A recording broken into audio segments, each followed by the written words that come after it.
तो आज बहुत हेलो अच्छी फ्रेंड्स, लगी 26 कहानी, जनवरी की सोचा आप लोगों से सबको शेयर बहुत करें। बहुत चलिए बहुत सुनते हैं। शुभकामनाएं। तो हमारी एडवांस कहानी में का ये कहानी शीर्षक एक देशभक्ति सपना के नाम। एक देश। भारत के एक छोटे से गांव सत्यपुर में एक 16 साल का लड़का रहता। अर्जुन नाम था। अर्जुन बचपन से ही देशभक्ति से भरा हुआ था। उसके दादा स्वतंत्रता संग्राम सेनानी थे और बचपन में उन्होंने अर्जुन को आज़ादी की कहानियां सुनाई। उन कहानियों ने अर्जुन के दिल में देश के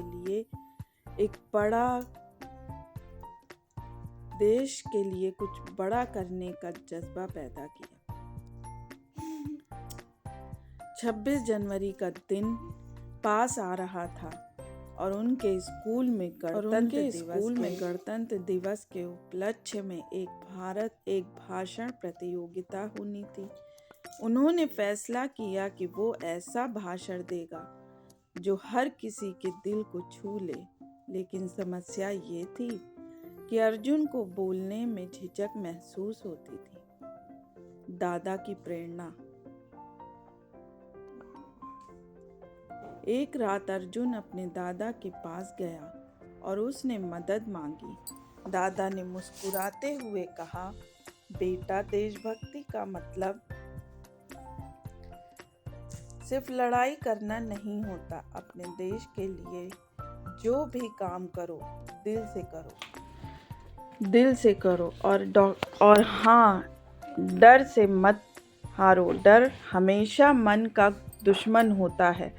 दादा ने उसे महात्मा गांधी, भगत सिंह और रानी लक्ष्मीबाई जैसे नायकों की कहानियां सुनाई, जिन्होंने कठिनाइयों का सामना करके भी हार नहीं मानी। अर्जुन ने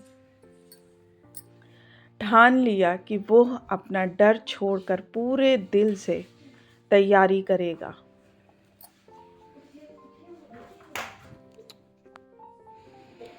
गणतंत्र दिवस की तैयारी। अर्जुन ने अपने भाषण की तैयारी शुरू कर दी। उसने संविधान, स्वतंत्रता सेनानियों और आज के भारत के बारे में पढ़ा। उसने महसूस किया कि भारत सिर्फ एक देश नहीं है, वो एक सपना है। एक ऐसा सपना जिसे साकार करने के लिए हर नागरिक को योगदान देना होगा। गांव के लोग उसकी लगन देखकर हैरान थे।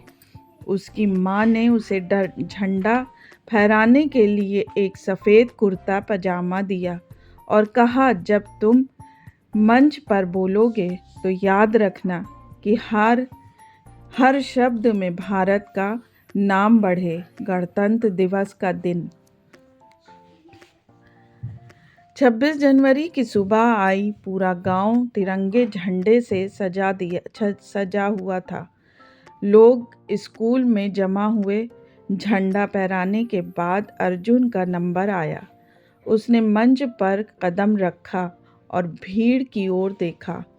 उसके हाथ कांप रहे थे, लेकिन उसने दादा की बातें याद की। उसने कहना शुरू किया, आज हम यहाँ गणतंत्र दिवस मनाने के लिए इकट्ठा हुए हैं, लेकिन क्या हम समझते हैं कि गणतंत्र का असली मतलब क्या है? ये सिर्फ एक उत्सव नहीं है, ये हमारी जिम्मेदारी है। जब हमारे देश के नायक स्वतंत्रता के लिए लड़े थे, तो उन्होंने सपना देखा था कि एक ऐसा भारत जहां हर नागरिक समान हो, जहां हर बच्चा शिक्षित हो और जहां हर इंसान के पास जीने की आज़ादी हो। लेकिन क्या आज हम वो सपना पूरा कर रहे हैं? नहीं। आज भी गरीब भूखा सोता है। आज भी महिलाएं असुरक्षित हैं। आज भी जाति और धर्म के नाम पर नफ़रत फैलाई जाती है।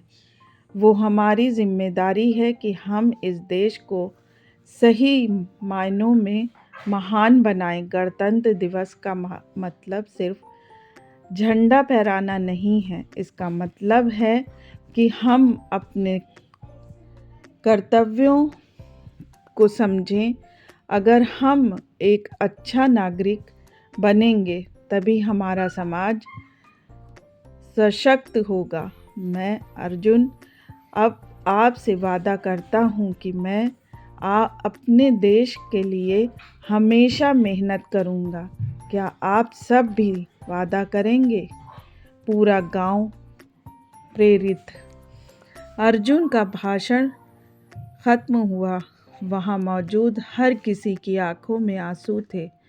सब ने ताली बजाई और अर्जुन के भाषण को सराहना की।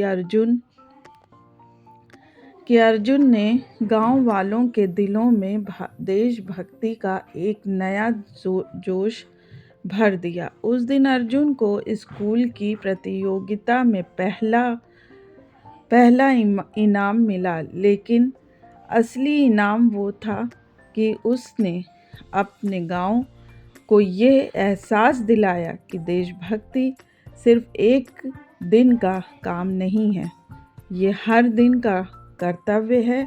अर्जुन का सपना।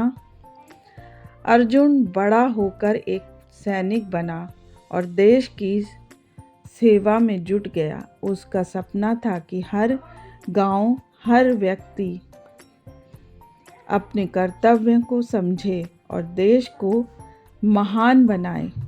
देशभक्ति का मतलब सिर्फ नारे लगाना नहीं है। इसका मतलब है अपने कामों से देश को मजबूत बनाना। अगर आप चाहें तो मैं इसके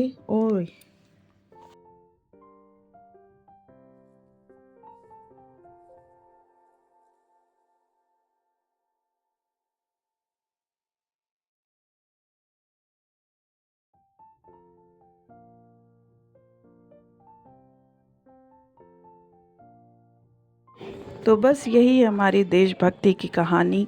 और ये सच में हमें ऐसे काम करने चाहिए कि हमारे देश की एकता बनी रहे। हमारा देश दूर से भी लोग देख के, हर बाहर के लोग कहें कि हम हैं भारतवासी। तो बस ऐसे बने हम सब कि भारत का नाम रोशन हो। और एक नहीं, ज़िंदगी भर जितनी भी 26 जनवरी आए सबको अपने दिल से बनाए। रोज़ अपने भारत को अच्छा बनाने की लगन में आगे बढ़ते रहें। और बस दुआओं में हमें भी याद रखिएगा। मिलते हैं आपसे फिर। बाय बाय, शब खैर। आप सबको 26 जनवरी बहुत बहुत बहुत मुबारक हो।